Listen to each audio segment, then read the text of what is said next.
로마서는 예수님의 죽음과 부활이라는 역사적 사실을 다루고 있습니다. 예수님이 우리의 죄 때문에 죽임을 당하셨습니다. 그리고 부활하심으로 말미암아 죄인된 우리를 의롭게 하시는 영광과 은혜에 참여시켰다는 것입니다. 그런 우리들에게 로마서는 그리스도인들이 어떻게 살아야 되는지의 삶의 방향이 제시되어 있습니다.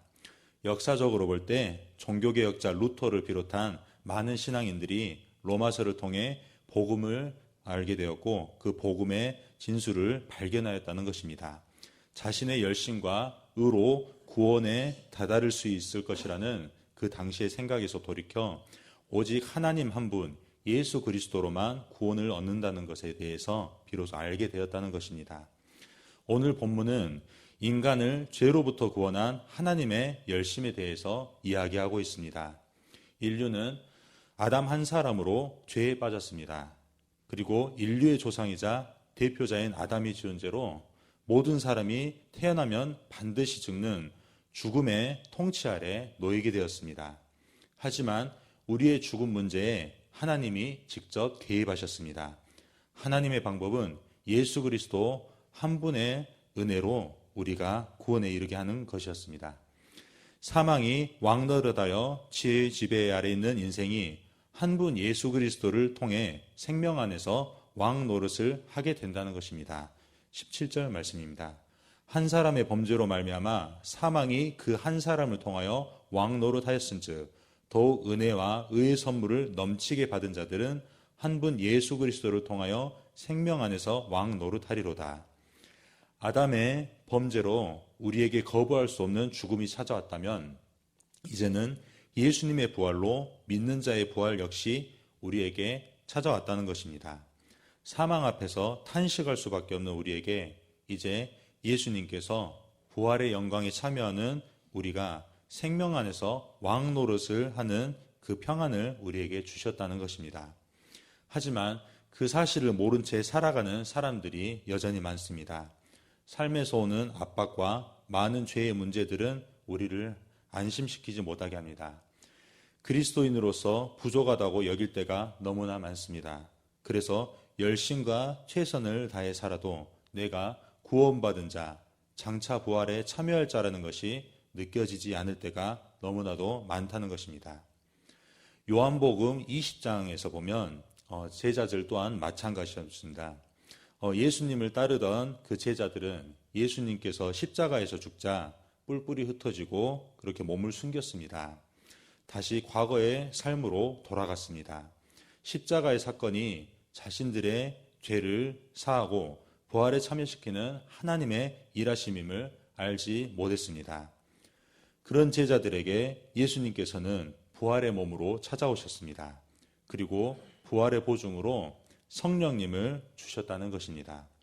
예수를 죽은 자 가운데서 살리신 이가 성령님이십니다. 그 부활하신 예수님에 대한 확신을 비로소 성령님을 통해 제자들은 얻게 되었습니다.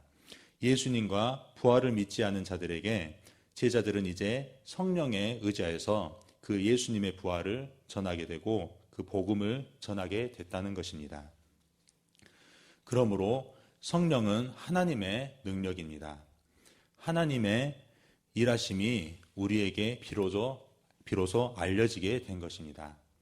예수님을 이 땅에 보내셔서 하신 일과 십자가 고난 끝에 부활하심을 바로 성령님께서 우리에게 알려주셨다는 것입니다. 우리를 사랑하시기에 그리고 우리가 죄 가운데 빠져서 영 죽을 죄인이었을 때 우리를 살리시기 위해 예수 그리스도를 보내셨음을 우리가 비로소 성령님을 통해서 알고 믿는다는 것입니다.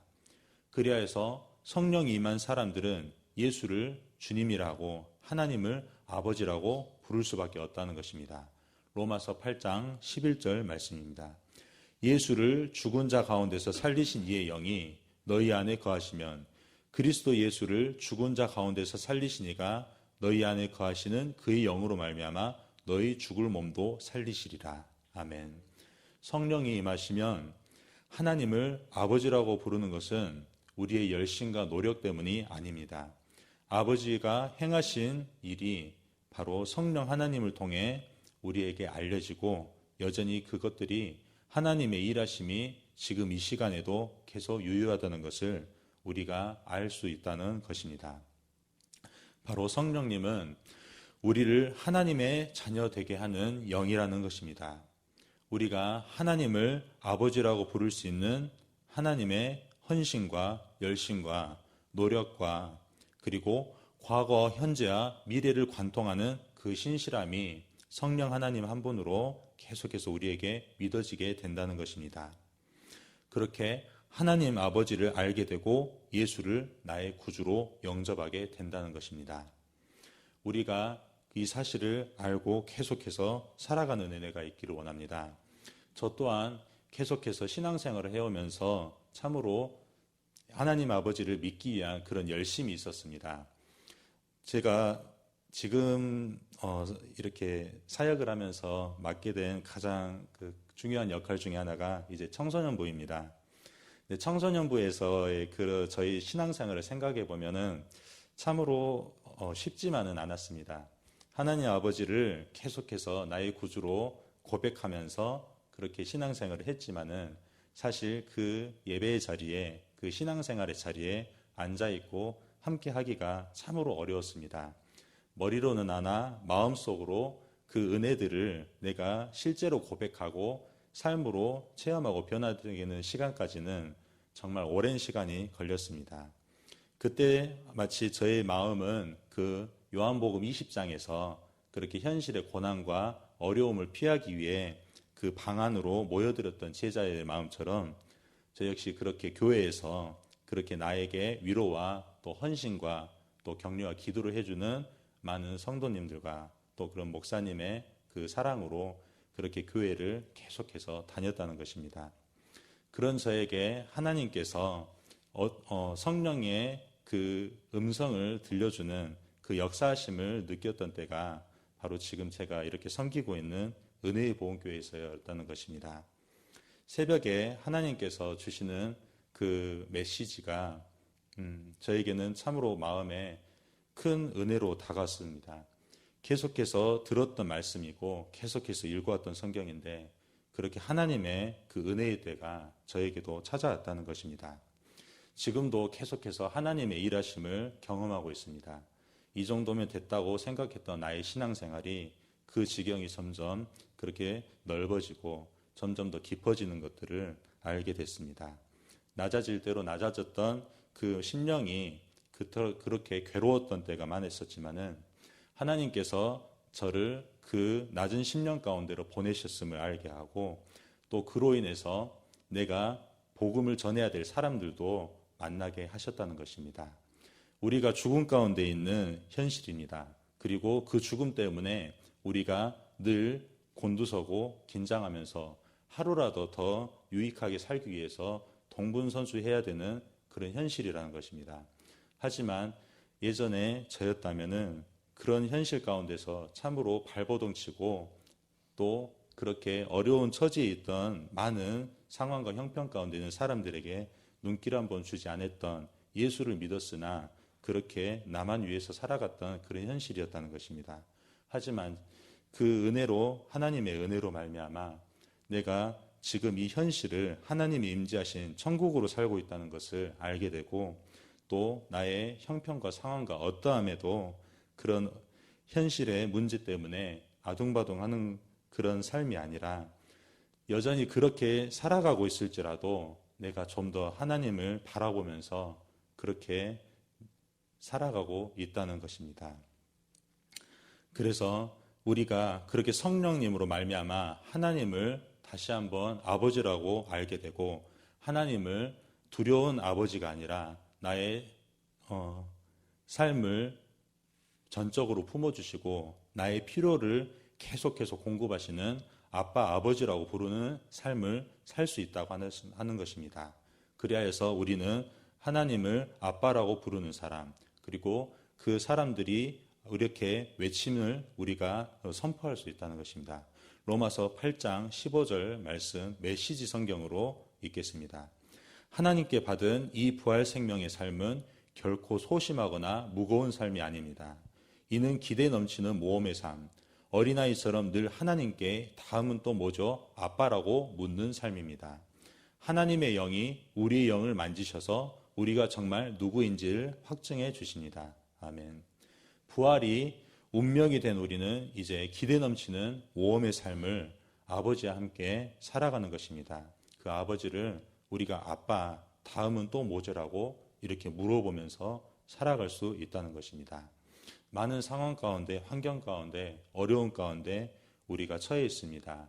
그 은혜로 우리가 하나님 아버지의 주신 그 은혜로 말미암아 그 상황과 환경과 어려움 속에서도 하나님을 아빠라고 부르면서 그 현실 가운데서도 다음에 내게 어떤 것을 보여주실지를 묻는 삶을 살 수 있다는 것입니다.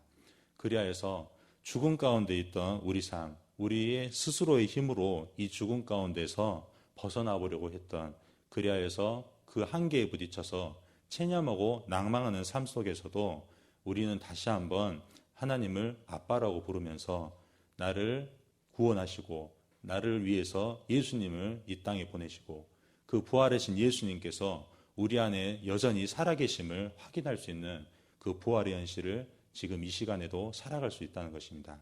부활은 죽음보다 확실합니다. 그리고 성령님께서 그것을 보증하고 있습니다.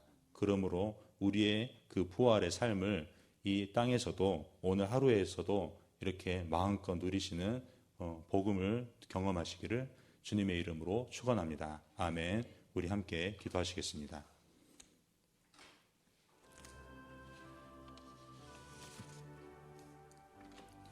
오늘 새벽에 주신 말씀을 묵상하면서 기도하시겠습니다. 성도님들의 가정과 직장을 위해서 기도합니다. 대학 청년부를 위해서 기도합니다. 학업과 직장과 이성에서 복음을 경험하도록 대학 청년부 한 명 한 명을 위해서 기도하시겠습니다. 모교 합심기도회를 위해서 기도합니다. 교회와 성도들을 위해 기도할 때 문제보다 크신 주님께 집중하도록 함께 기도하시겠습니다. 담임 목사님의 건강과 성령 충만, 사모님과 자녀들을 위해서 기도합니다. 성령님의 인도하심을 따라 하나님께서 주신 말씀이 주인 되어 교회를 이끄시게 해달라고 기도합니다. 대통령과 나라와 민족을 위해서 기도합니다. 해외 선교하시는 조학현 선교사님 캄보디아에서 사역하십니다. 광신대학교를 위해서 기도합니다. 시설 관리자들에게 지혜와 체력을 주셔서 시설이 잘 관리되도록 함께 기도하시겠습니다.